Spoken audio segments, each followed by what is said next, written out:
ভেবে দেখেছেন, কিছু খেতে ইচ্ছা করলে কত সহজেই আমরা সেটা পেয়ে যাই। এক মাংসেরই কত অপশন, কেউ কাবাব, কেউ কালা ভুনা, কেউ বা স্টেক।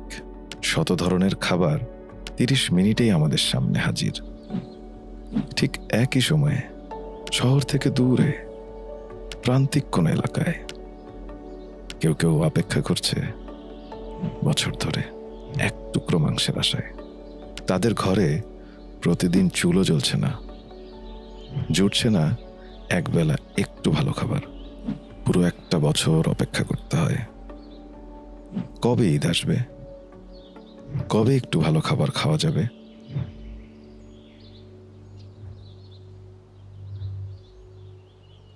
আসসালামু আলাইকুম চাচা। ওয়ালাইকুম সালাম। চাচা কেমন আছেন? আল্লাহ পাক ভালো রাখছে। আলহামদুলিল্লাহ। বাবাজি, জি, এবার কি কোরবানি মাংস পাওয়া যাবে?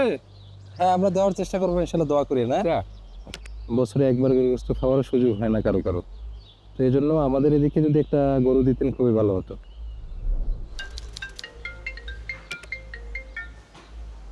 আসসালামু আলাইকুম।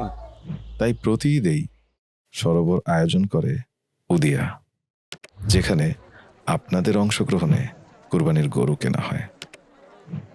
আপনাদের পক্ষ থেকে কুরবানি দিয়ে সেই মাংস ভাগ করে দেওয়া হয় সেই সব মানুষের মাঝে যারা মাংস কিনে খেতে পারে না। ছোট্ট এক প্যাকেট মাংস, কিন্তু তাদের জন্য তা অনেক বড় পাওয়া। তারা হাসি মুখে ঘরে ফিরে যায়, চোখে তৃপ্তি আর মনে আনন্দ নিয়ে।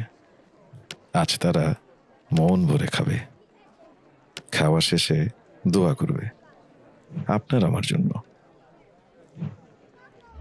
আবারও আসছে কুরবানির ঈদ, তাই প্রতি বছরের মতো সরোবর প্রস্তুতি নিচ্ছে উদিয়া প্রজেক্টের সেই সব মানুষের কাছে একটু ভালো খাবার পৌঁছে দিতে।